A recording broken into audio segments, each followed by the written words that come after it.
Okay. I'll call the Webster City Council meeting to order for February 21st. Roll call. John Hawkins. Here. Megan McFarland. Here. Matt McKinney. Here. Logan Watts. Here. Call for motion to approve the agenda. Second. All those in favour say aye. Aye. Opposed, same sign. Pledge of allegiance.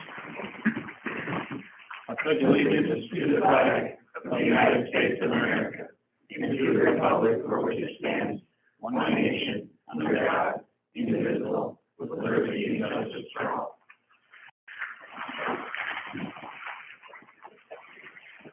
Item 1, citizens' communications from Queen. This is the time of the meeting that a citizen may address the council on a matter not on the agenda, and more than 5 minutes per person. Except in case of emergency, City Council must take any action at this meeting that may city staff to research the matter or have the matter placed on the agenda for a future meeting. Have anything?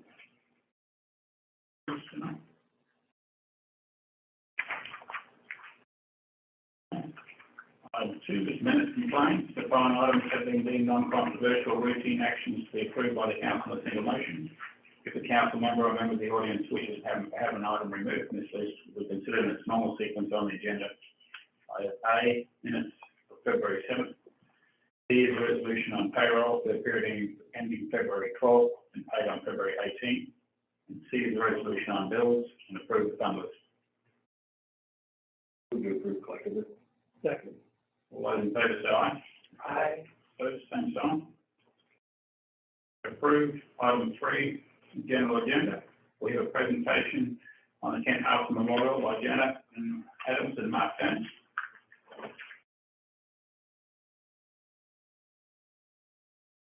On behalf of our life.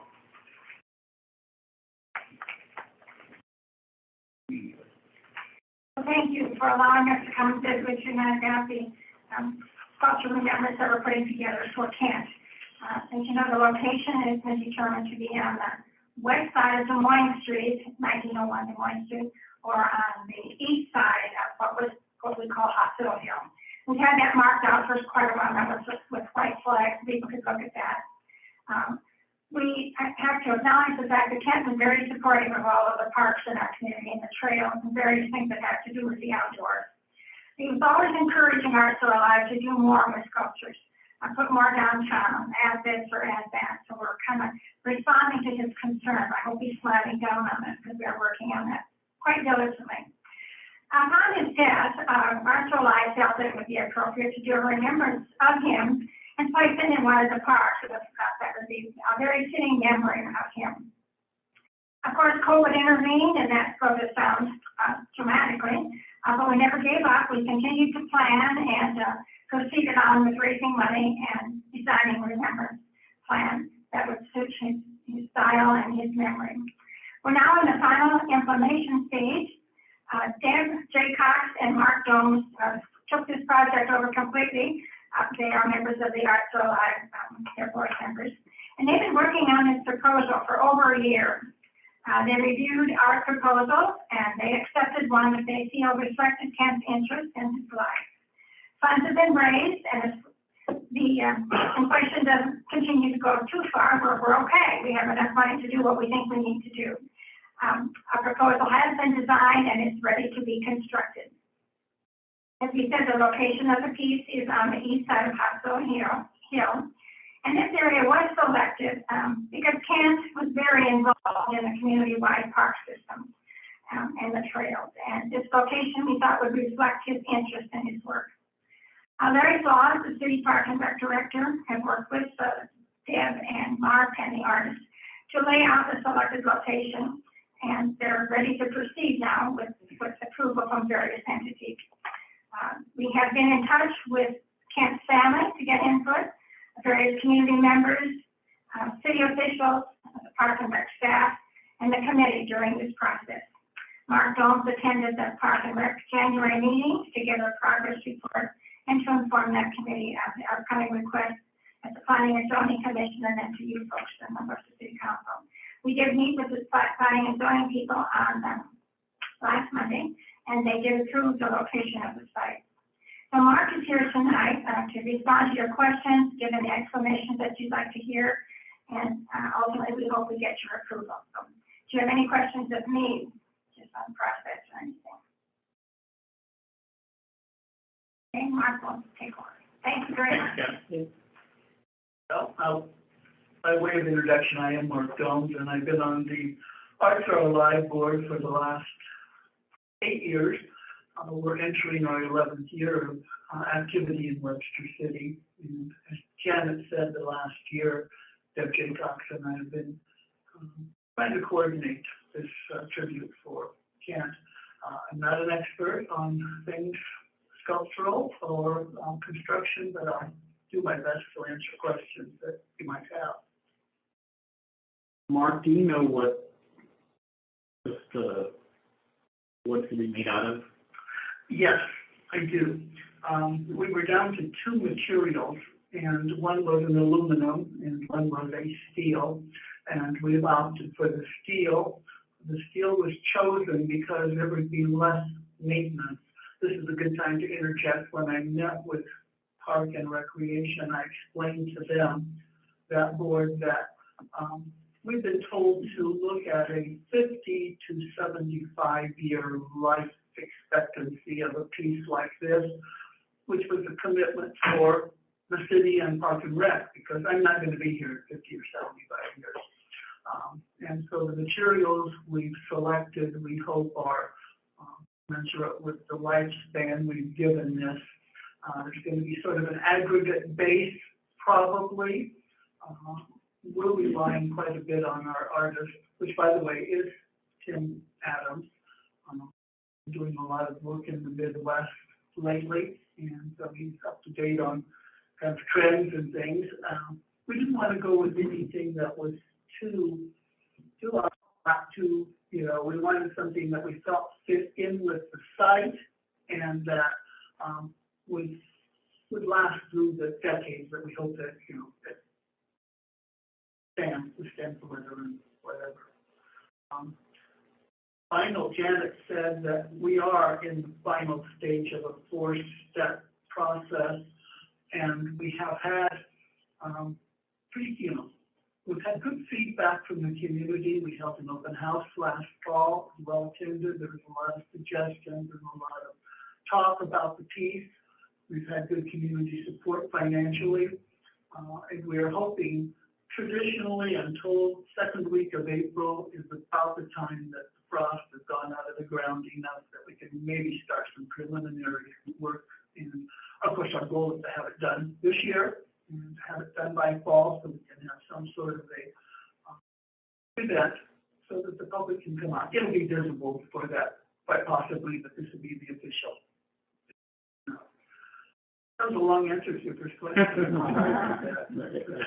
Bear with me, I have 2 more. I was out there yesterday, I noticed the white flags, and so a couple things that stood out to me was that area, we lost one of our trees, and so that's why I asked what the material was, because I was trying to see if it was within the line of sight. Fortunately, when we have strong winds or anything at Brewer Creek, we seem to always lose trees, and so I was concerned whether there'd be the potential of some tree damaging the sculpture you guys put up there, so in close proximity to the trees there. Yes, yeah, I'm somewhat aware of that too, and so is our artist, and we've been trying to troubleshoot what we can do to, in terms of just even height, as trees maybe grow and branch out and whatever. I think it's going to be in the range of 10 to 12 feet tall, so it's going to have some height, it's going to have some presence there, so not only as a pedestrian you'll see it, but also motor traffic on Des Moines Street. Quite visible. The only other question, whether or not you guys had a chance to visit with Adam with our line department. I know with this utility pole here, and you can see the outline of the anchor that holds that guide wire to support that. I know you guys have mentioned in the P&Z Commission meeting that there'd be some base work to be done, so wanted to make sure you avoid that area so that it doesn't disturb that anchor holding up the utility pole. I will tell you that I have not spoken to Adam, but I certainly will, and we'll visit with him, and maybe after this cold weather this week passes, we can do a little walk through with Jim or someone to be sure that we understand, electric with our project. Any other questions? Those were very good ones, unless you taxed me, so I don't more answers. All right, on behalf of our Star Life, thank you very much for letting us speak with you tonight. Thanks, Tom.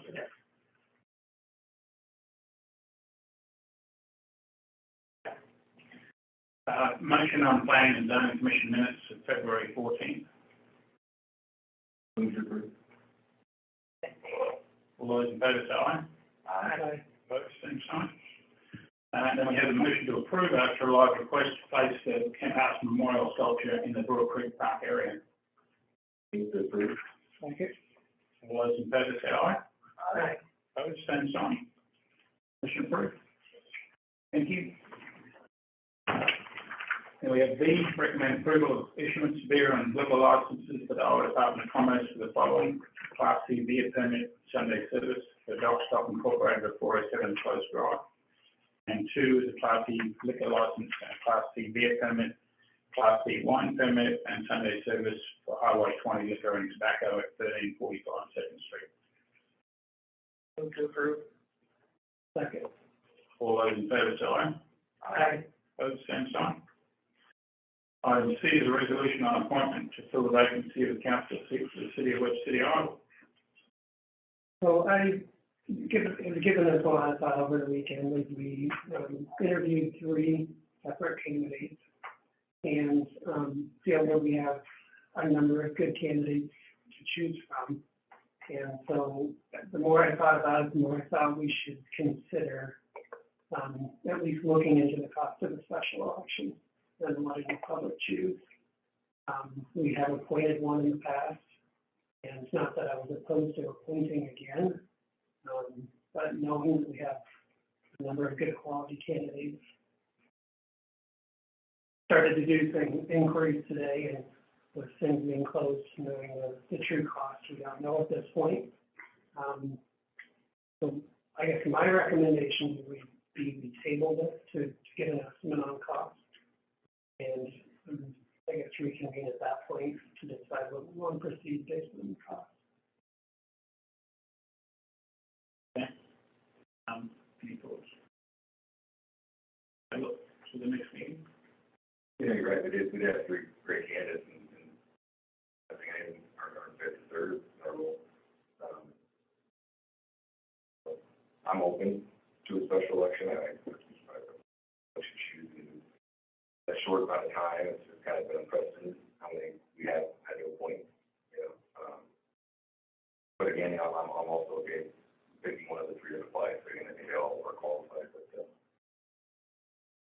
I guess I'm kind of open either way. We're not in, there's no rules.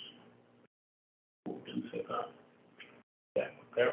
No, you have to appoint within 60 days of the, We're still in that window. We're still in the window.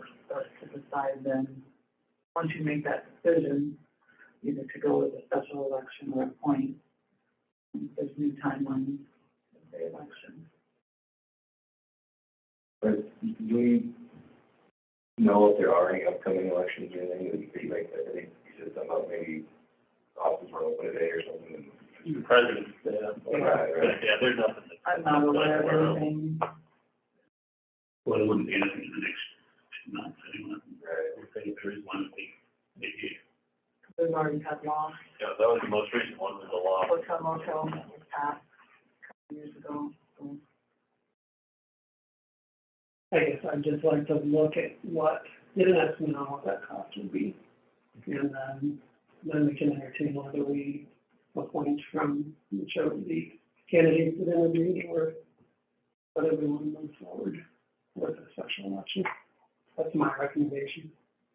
With that recommendation, would we then close the applicants, right? And say we did look into a cost, no other people can apply. Is that accurate? And we Yeah. still choose from the 3. I think we have good qualified candidates that public was given the opportunity to apply the first time. And, you know, obviously if it's a special election, there'd be an opportunity for others to join. I'm not so sure that if you go to a special election, you can't limit it to the road. No, what I'm saying is, say we go and get this new cost, like, okay, we're not gonna, No. you know, maybe go down the path of 50 grand, I doubt it. So we decided to go back to the applicant and choose. It's not opening it back up to the applicant. Right. No. In 2 weeks, we'd still get it. No. Yeah, we should still be okay in 2 weeks. I'd motion to table it while we wait on cost. And before we go on, I do want to say, you know, our 3 applicants are far beyond capable, and we're very appreciative of those applied. You know, I think, I guess kind of where I'm coming from too, that idea, you know, is, again, we just appointed somebody. Who are we to select who represents the community? Some sense. It would be doing our due diligence to see just how costly that would be to put it to the public. But I feel whoever comes out of election, especially the people we talk to, I'd be happy to serve with. So, yeah, I think a couple weeks wasn't going to kill anybody, and give us a better idea what's exactly it, so I'm open to it. Yeah, this is in no way saying that, it's actually the opposite. We have really good qualified candidates, and it's a difficult decision. Maybe we should consider having the public involved. Okay. Call for a second. Oh, we have a second. So, all those in favour, say aye. Aye. Opposed, same sign. Motion's tabled. D is a council memorandum resolution setting time and place for a public hearing for the purpose of considering the maximum tax dollars from certain levies for the city of Webster at the proposal fiscal year 2022 to 2023 budget for March 7th at 6:05 p.m. Yes, do you want to delve in? Oh, yeah, I have choice. Yes. So what I'm leaving tonight is a decision on which notice to publish. So, I think there's a little confusion on some of these levies. I apologize, I hope to, be a little more descriptive in the memo that I wrote, but, so, for a little background, this public notice, became a requirement in 2019. And I believe that the reason is because, well, step back a minute, it is to tell the public how much more tax dollars you're going to be asking from the previous fiscal year, you know, the accounting certification, and what that calculates out as a percentage. I do believe that the part of the reason of that is when your valuations increase, but we keep our levy the same, the property owners are still paying more because of increased valuation. So, you know, a lot of times, like the city, we've kept our overall levy the exact same amount for the past 3 years, but we still have collected more dollars. So I think it's just to be a little more transparent is the reasoning for this. So, so there's, you know, lots of different levies involved. All right, so the levies that go into our general fund, we're already maxed. We cannot ask for a higher levy on any of them, where the state, you know, gives you a cap. Again, we generate more dollars because of valuations, but we cannot increase the levy amount on those. And those can be used on any operation project for those departments funded through the general fund, which is a large group of departments. Then we have benefits. The benefits, we are allowed to ask for exactly what we need. Obviously, it's tough to budget an exact amount that is needed, and over the years, because of various reasons, turnover, maybe the percentage, insurance didn't increase as much as we thought it would. We have accumulated balances that we need to use up. So by using these balances, we can change the overall levy somewhat. So now the question is how much? I mean, how much of the balances do we use each year? And after the work session, we concluded to two choices: to use a third or a half of the current balances. I did a projection on both scenarios for 5 years, saying all other criteria was the same. The valuations did not change at all. And at the end of those 5 years, so fiscal year 27, the overall levy was almost identical. So both of them, are pretty equal. So it's just that the percentage is going to be the difference on, like it's shown up there, either the 7.08% to use a third and 4.54% to use half.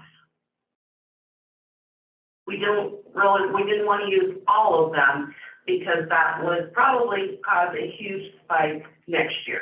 This year we would still be a little above the levy that we currently have, below 16.242, but the follow-up for fiscal year 24, we would probably be seeing at least, probably at least 18 to 19. Questions? Increase in total dollars for option one, if I'm reading this right. It's $245,000, right? That's just raising the increase of this one levy, a dollar amount of 7%, not a rate of 7%. Right. Yes, the 7% is a dollar amount. Yes, increase. And although, we are showing that the regular general levy is good, the increase would be $25,808. So that is part of, the 245, but regardless, if we use a third or if we use a half of benefit balances, that number does not change for the regular, the civic center, the insurance, and the emergency.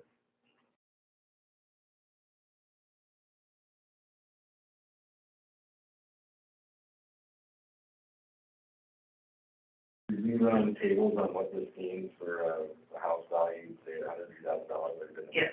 Yeah. Yeah, sorry, that's in the middle.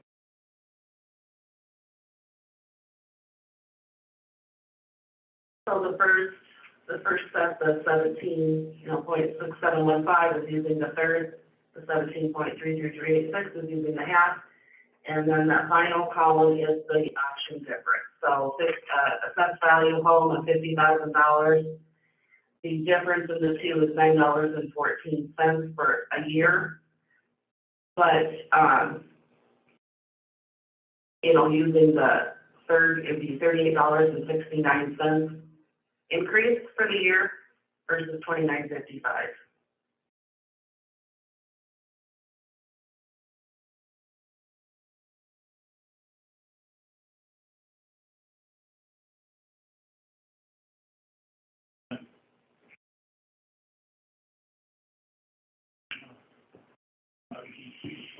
I'd say we go with a higher grade for option one.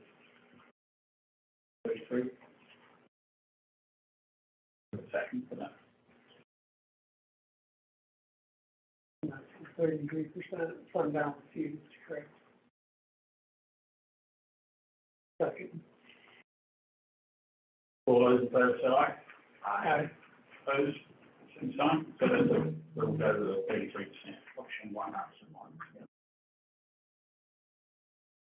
Item E is council memorandum, second reading of an ordinance amending the code of ordinances of the city of Webster City, Iowa. 2019 by amending Chapter 10, Article 4, changing the Iowa's statewide urban design standard for public improvements and the statewide urban standard specification for public improvement manuals.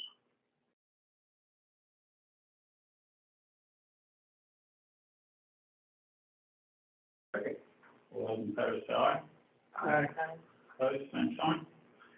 Item F is a council memorandum resolution approving amendment number 17 to the on-call street paving specialist agreement for professional services with Snowden Associates Incorporated, Ankeny, Iowa. 17. That would look this year. Yeah, that'd be correct. It's be for Lincoln Drive and the new addition.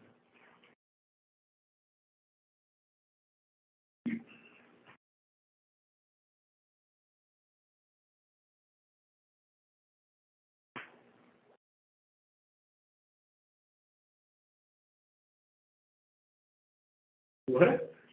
You don't know, you land in, just fall out of the plane, you're trying to look for a place to land. Better be quick on that. But Lincoln Drive is, majority of the stretch of road coming, down that end spot and cul-de-sac here. We were wrestling out there and showing the actual street view.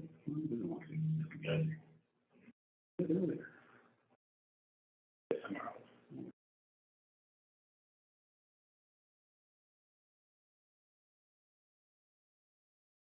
Okay.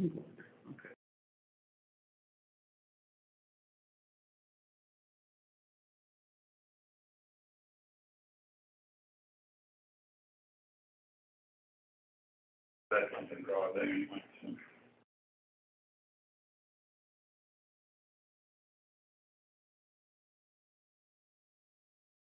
Correct.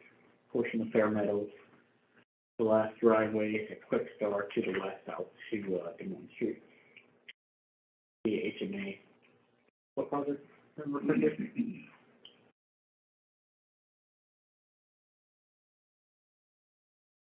let you go to, the agreement and go to the last page.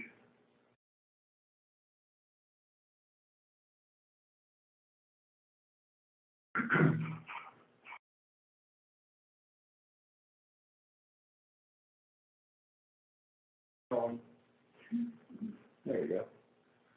There's the, Lincoln Drive. From Hillcrest to the end of Lincoln Drive. Next photograph down is Fair Meadow, and it will go from, as you can see on the right-hand side, it will start at about the City Federal driveway on the west side of it. From there to the west driveway on Quick Star, that will be concrete. Then from that point west to Des Moines Street, it'll be asphalt. The reason for the concrete and the asphalt difference is the asphalt will not hold up to the truck turning going into the Quick Star, whereas the asphalt will, or excuse me, the concrete will. So that's the reason for the difference in the two. This particular section is just a resurfacing. On Lincoln Drive, it is stormwater, water, there's some sewer work down also. So that's the difference between the two.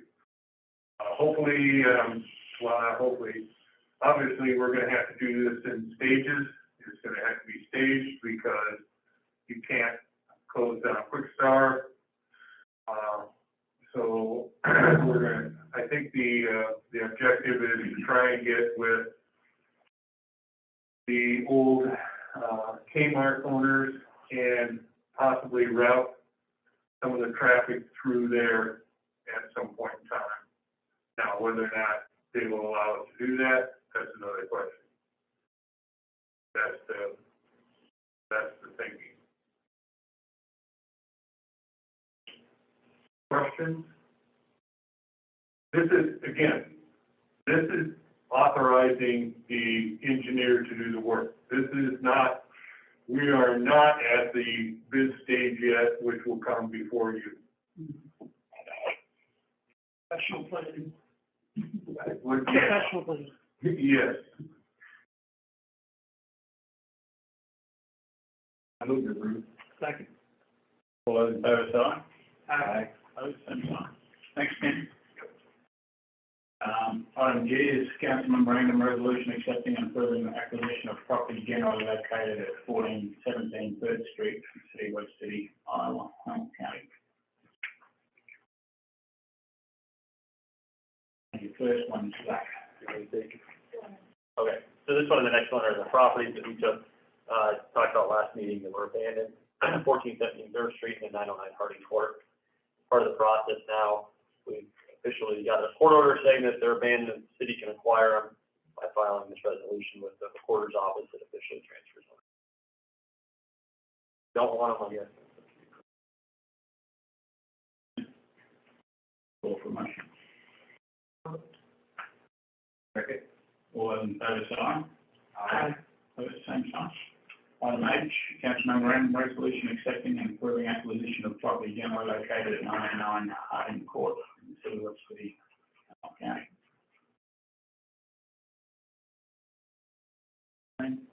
This one has more hope to be Yeah.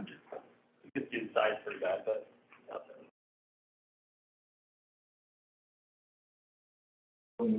second. All those in favour, say aye. Aye. Opposed, same sign. Item I, council memorandum resolution authorising execution of a quitclaim deed conveying city-owned property located at Wilson Funk Prohibition, addressed at 921 James Street, City of West City, to Russell E. Morton II. Be sold. Yeah, so this was sold on contract back to, with to Rush, 2018. 2018. He was required to do the work on it, and then in exchange, once the work was, 2018, there it is. Once he completed the work, then the city would deed over the property to him. It's now past inspection, et cetera, so now this is just the city giving him a deed to the property that he's put the work into. Move to approve. Second. All those in favour, say aye. Aye. Opposed, same sign. Item J is council memorandum, for a dump truck, authorising city manager to purchase a tandem axle dump truck from Housing Mac and a dump box with hydraulics from Henderson Truck Group.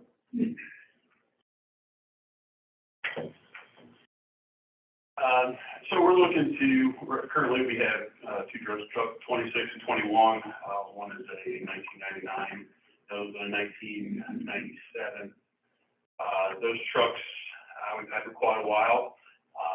They've done great for us, however, they're starting to see the end of their lifetime. Truck 26, this truck we will be trading off. Currently they're giving us $5,000 for as is. Truck 21, that's in a lot better shape. Had him at the line department, is wanting to purchase that one from us. It's still got a little bit of life out of it. He's looking to use it as a truck to put his water tank in the back for when they're boring. So that truck is still able to provide still work, and it's going to do exactly what he wants. So that works out great. We are looking at a Mack. So a tandem axle dump truck, so we're going to go out from 2 trucks to 1. The reason we looked at Mack, Mack is time proven. When you look at Mack, from heavy construction, anything heavy, Mack is kind of the proven one. Reached out to a lot of different cities and county engineers, and last couple months on this topic. I've spoken to people in the city of Des Moines, Hamilton County, Webster County, Keokuk County, and just kind of pick their brain on what have they been purchasing, why, and Mack has always kind of came back as kind of a truck that's been proven in something that will, we're looking at a lifespan of anywhere from 18 to 20 years. So I think with that being said, I think Max would be a great truck, for that. Henderson, we were purchasing Henderson for our, hydraulics and dump body. They pretty much, all of our hydraulics and dump bodies have been through Henderson. Ryan Burkle there has treated us fairly, and, they've passed everything we've done with our dump body. So, that's what we're pursuing right now. Does anybody have any questions as far as that goes? Cole is our new mechanic. If you haven't met Cole, we brought him along in case you have any questions regarding the truck. So. You're up to date with your truck standards, all of, Des Moines and all that, they just bought 8 more. Yeah, and and the reason for this, I guess I should have spoken about this before. This is actually in the 22-23 budget. So the reason for this is just like everything else that everybody tries to order and buy these days, it's taking longer and longer to get it. So when we talk to these manufacturers, they're telling us you need a line. If you don't do it now, you're not going to see it. So if we get approval tonight, we talk to them. We're hoping to see it by possibly next spring. Could be next fall. If we wait, it could be 2024. So, talked to a lot of those cities and counties, and they've been waiting on 4 trucks, for quite a while now. So, the best advice they gave me was go to council, get pre-approval, see what you can do, be proactive, and that's your best route to take right now.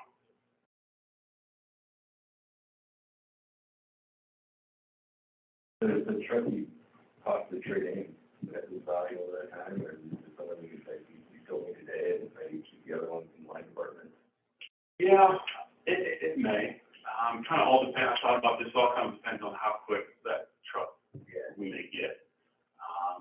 If it takes longer than expected, there's a chance it could. So that's something that we may have to address. Yeah, correct. And as far as the line department goes, this is something they've been kind of planning as well. And I told Adam, if we don't get our truck in time, or for a while, we have enough trucks that we can allow them to take ours and kind of use it together. Yeah, absolutely. No, it's not good. I appreciate you being proactive and looking in the new way to buy things, figure it out. Thanks, Bill. All those in favour say aye. Aye. Opposed, same sign. Item K is a council memorandum requesting the street supervisor to seek bids for a hydraulic power unit and 2 submersible trash pumps and authorization to purchase if the bid's coming under budget. Yeah, so we're looking to purchase a hydraulic power unit, like you said. This is used for, anytime we're digging a hole. The biggest one is fixing a water main. The main piece of equipment that we use have a love-hate relationship on it. When it's working great, it's awesome. Sometimes we get sand in there and it kind of gets plugged up. It could be a pain, but current unit we have is kind of starting to nickel and dime us.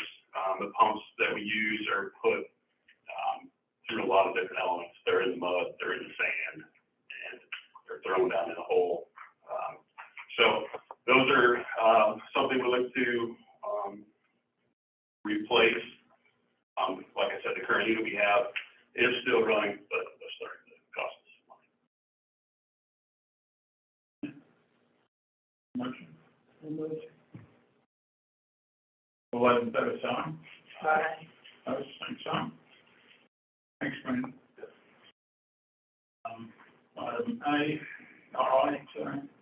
council memorandum resolution authorising city manager to purchase a 2024 Altec aerial truck from Altec Industries.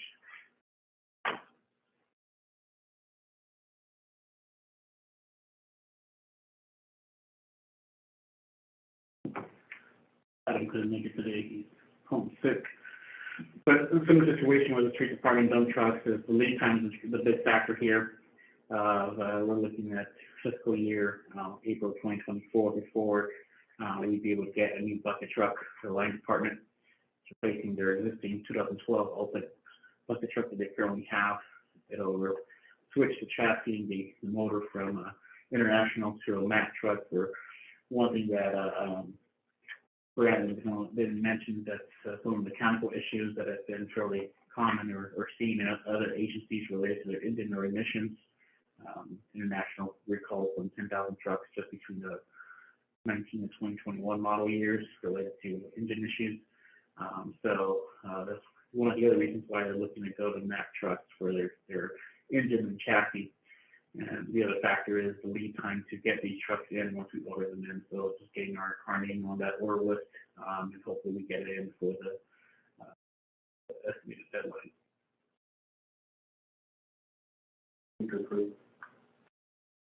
Second. All those in favor, say aye. Aye. Opposed, same sign. Motion approved. Item M is a resolution authorising the city manager to award contract for flooring replacement at the electric utility shop located at 309 3rd Street to DCV Concrete Coating. This is for the shop, at the electric shop. You can kind of see some of the pictures of the current flooring. So they've gone out and got estimates for redoing the flooring. This estimate covers, I believe it's comprehensive of the entire work to be done. One of them did not include the tile or adhesive removal. That one was a lower bid, $7,900. The next lowest bid was $12,000 for the more comprehensive work to be done on the flooring out there. Sounds like good, it's a local contractor. I'm going to approve. All those in favour, say aye. Aye. Opposed, same sign. Motion approved. Item 4, reports and recommendations of officers, boards and commissions. A is the city manager report for January. B is an inspection department report for January. C is the police department report for January, for year to date. D is the fire department report for January. I move to approve collectively. Again. All in favour, say aye. Aye. Opposed, same sign. So we've got item 5, so we're going to work session for that. We just up here, we can go down, whichever you prefer. So we've got discussion on the daycare, or city daycare.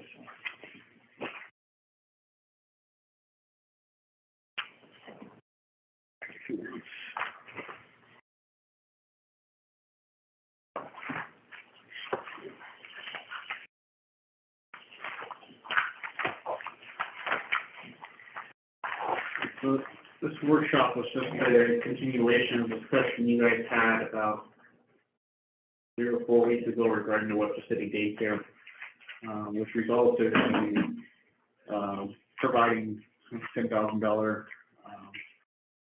bridge grant or financial assistance grant for the Webster City daycare to help them remain stable financially as they navigated some of the changes, as well as the other main issue was covering the cost of some of the expenses associated with the $131,000 grant they received from the state.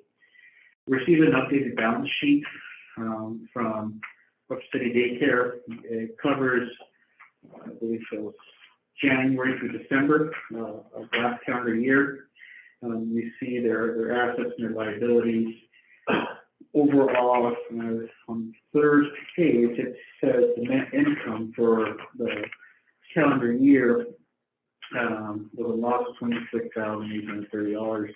That doesn't mean that they're negative, but just in terms of what their expenses came in, I do know that they had a COVID PPP loan that helped offset some of those expenses and remained open and afloat. The page after that details the projects that were submitted, and they received funding through the Investing in Iowa Child Care grant that originally totaled $131,000.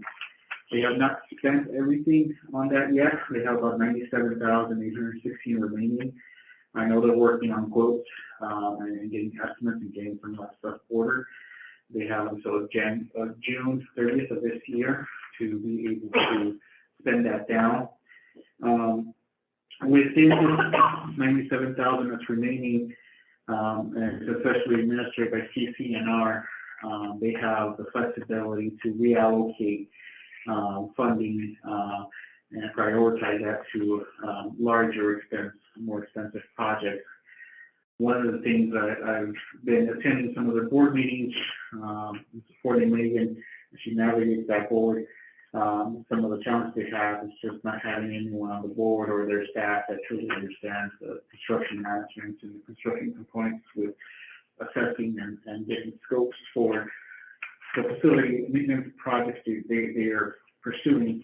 I got from our staff, Ken Webster, the Public Works Director, to do a walk through the facility and give me a general assessment or what are the key priority things needed with the facility with some of the larger capital items or larger needs that really trying to fine tune.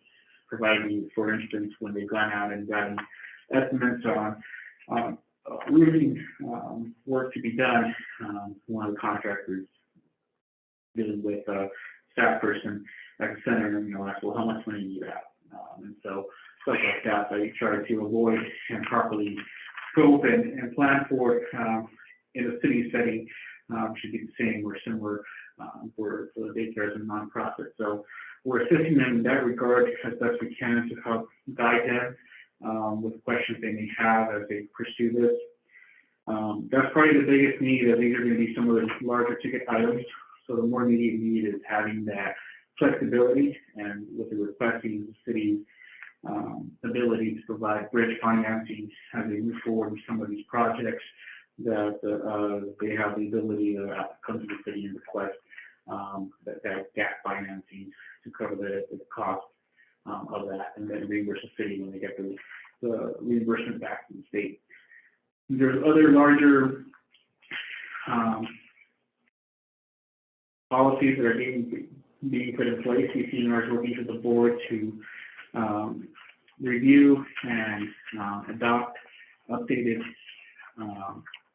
board policies related to financial management, financial guidelines related to the treasury report. They will be more typical of a nonprofit board, as well as what was you working on that one recently? So the board was working on the overall rules, the bylaws. There you go. So we're working with them on that. The other thing that CCNR is working with them is just getting the financial management piece of it. So assessing what is the actual cost associated with the daycare, looking at developing what I refer to as a model to really look at what are their expenses when you factor in your day-to-day associated payroll costs with the number of children that are actually in the center broken down by classrooms, since you have different ratios that are required based on age ranges. So they do have a lot of work ahead of them. They have 2 new board members with Linda Cormany and Cindy Eam that have joined their board. And CCNR is working through them on multiple levels, from the board, the staff level, as well as pursuing other grant opportunities, not just with what they receive from the Investing in Iowa Child Care Grant, but others that the state has available. Like I mentioned, going back to just the facility assessment, understanding what the condition of the facility is, what you need to be able to properly assess and scope for quotations from contractors was probably one of the biggest hurdles that they had been navigating. And we still need help wherever possible, but talking to the lady from CCNR, she has stated that she's working with the board as long as the daycare would like for her to work with them to continue to address and work in the sustainable outlook for the long-term daycare.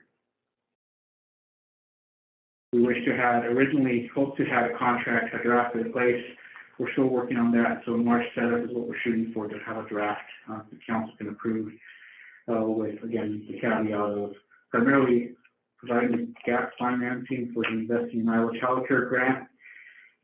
There was conversation at the work session regarding the cost of certified public accounting, as well as any other need that may come about moving forward. So we want to give you an update and also just get any specific guidance you would like me to continue working with daycare on, any specific parameters and requirements you would like to see.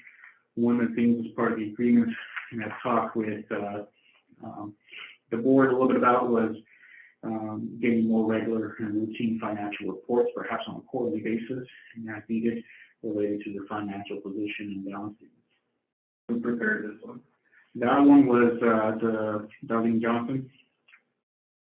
Especially after at the last work session, the financials were essentially transferred over to Darlene to prepare and go through. This was all of 2021 annual report. That's But then I see, I just read it, so it shows our $10,000 grant, but we approved that in 2022. Or are we padding the numbers in that grant? It includes the $10,000 grant that we did not award until January.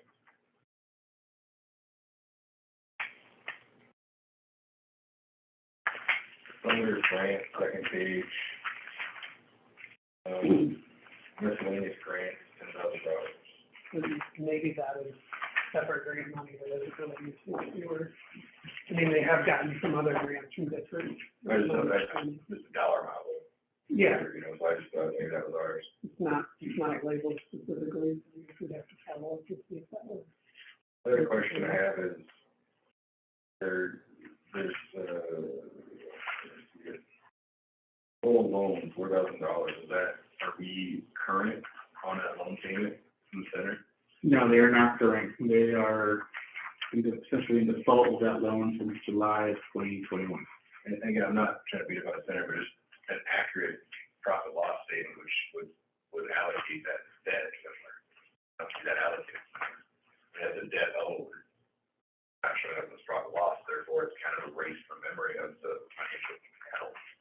So I just kind of wonder, also, is utilities current? They reflect the note payable to Webster City under liabilities on page 1. There's about a $4,000 loan. Yes, it looks like, Or page 3. paid $4,000, but is that, like, or is that a liability? Through January through July, or paid.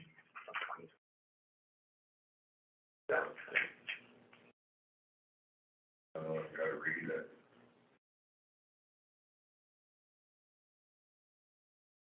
Well, yeah, they're showing that 4,000 been paid. Finish outside.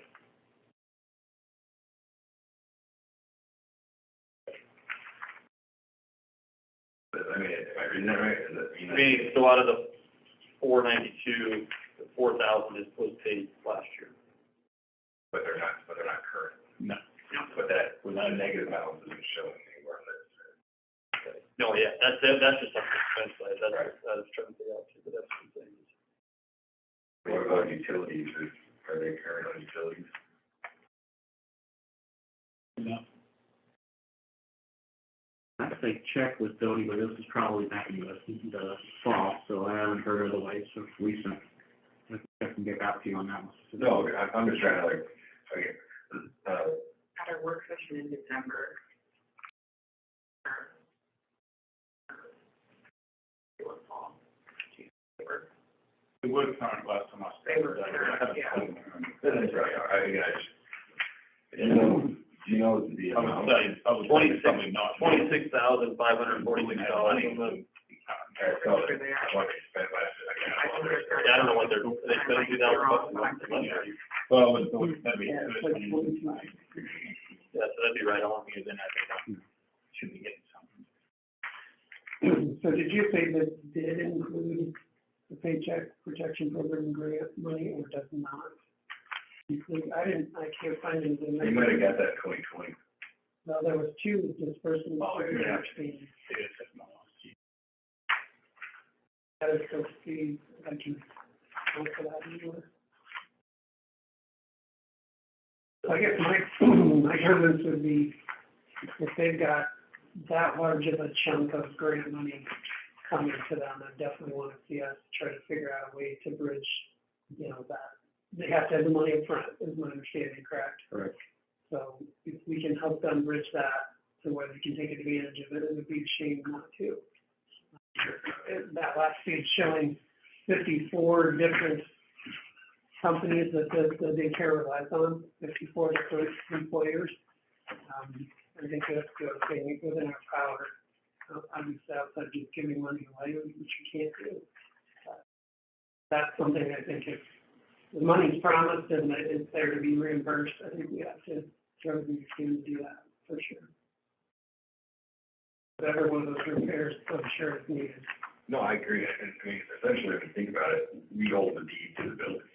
It's our building, so in essence, we're basically We taking. don't want the building back. Right. And you're taking that grant money to, I guess, not only, I guess, protect the longevity of an amenity, but also a city asset. If it ever does it. So, I have three questions, Daniel, as I was working through this agreement, is the $97,000, if we front it, is it reimbursable for the city? Or is it reimbursable to the contract? Like most grants is, if you go out and you, It's reimbursable for the Reimbursed center. to the center. and then the center is gonna reimburse. Yeah. So then that goes my leads my second question, then is, what do we take as security?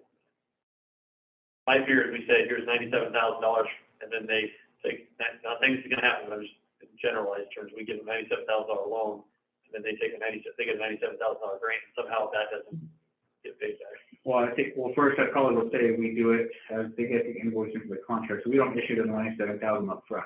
So as projects come up and they get the invoice from the contractors, they provide it to us, and then we provide the check equal to that invoice amount.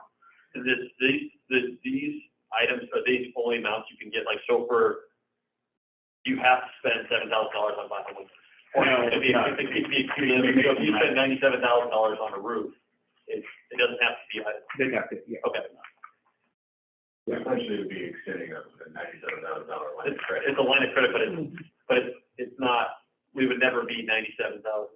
Out of anyone wrong, yeah. It'd be $15,000 out reimbursed, $20,000 out, $20,000. And from what, they mentioned the last work session, they're being reimbursed from the state roughly about every 2 weeks after you submit the documentation. 14 days for the Once you submit that invoice.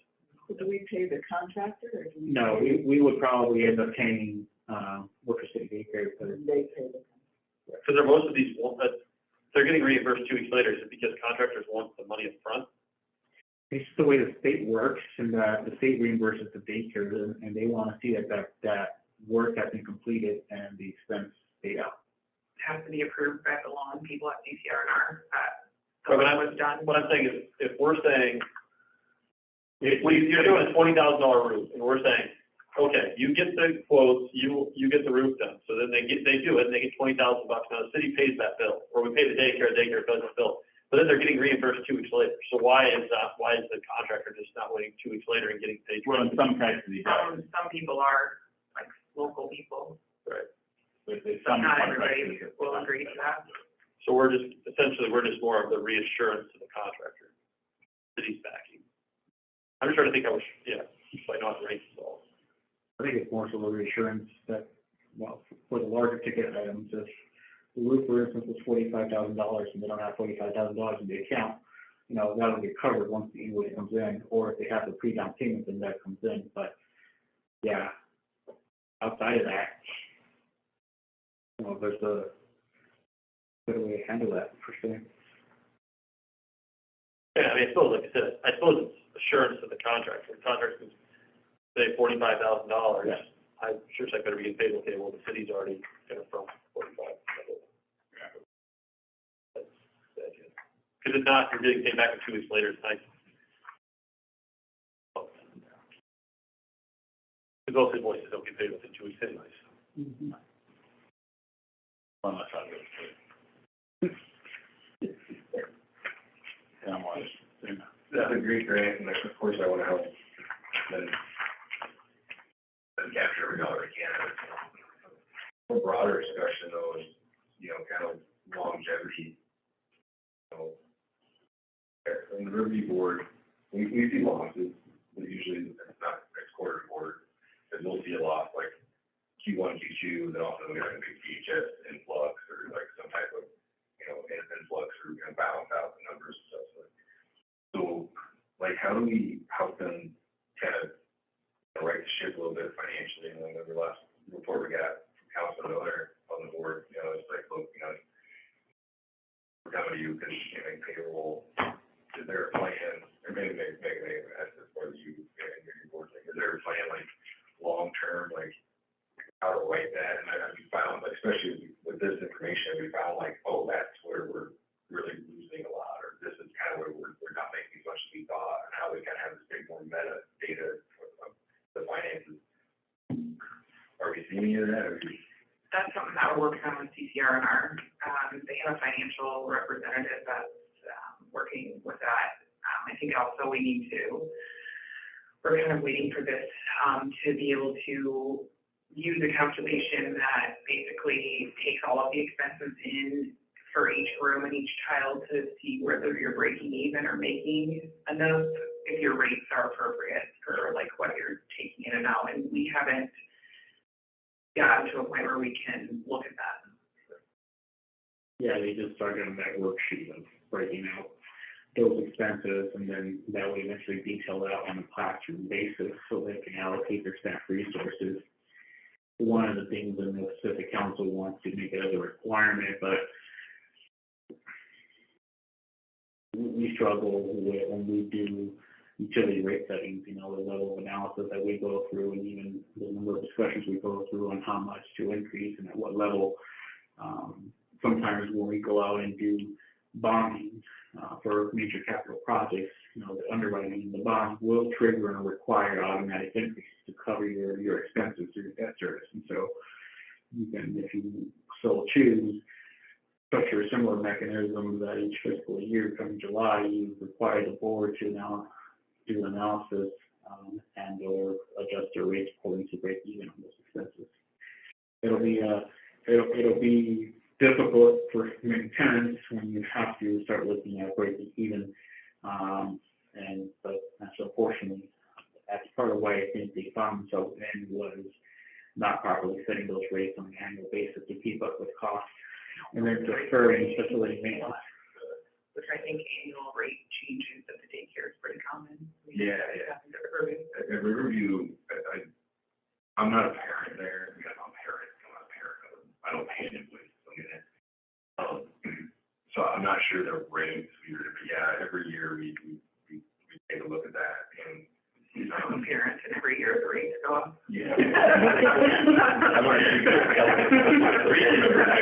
sure but and yeah, it's annually, and sometimes there's a couple, like more than one, I think, in a year, you know, we have to make an adjustment. So, and then again, and hopefully that's where the deficit is kind of drop a rate structure, and to get that corrected.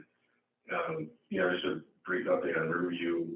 We've hired a consulting group where we're looking at possibly doubling our capacity, whether that's building.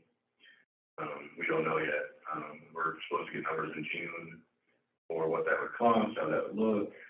Money we'd have to fundraise, borrow, or somehow find a bitch, but we're definitely looking for expanding. We've kind of hit the limit at our center, and there's no way to go north, south, east, or west from us.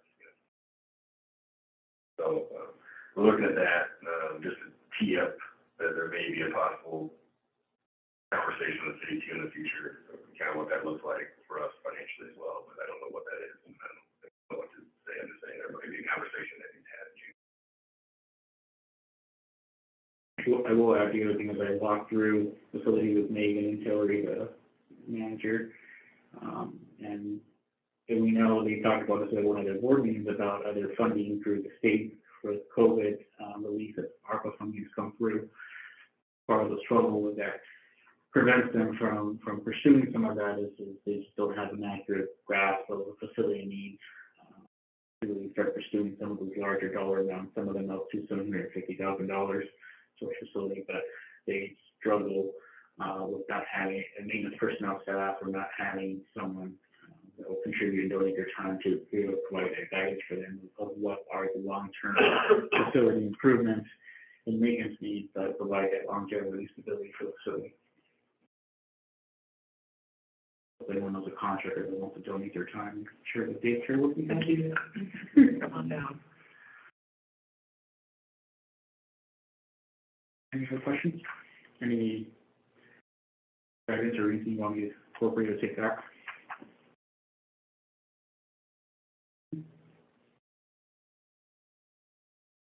So item 6 is closed session. In closed session, to discuss purchase, sale of particular real estate, only where premature disclosure could be reasonably expected to increase the price the government body would have to pay for that property as provided by chapter 21.5J, the Code of Iowa. Move to go to close. All those in favour, say aye. Aye. Vote same sign. 5 minutes. 5 minute recess, we'll go to a closed session. Thank you for coming. Did you need anything signed? Yourself?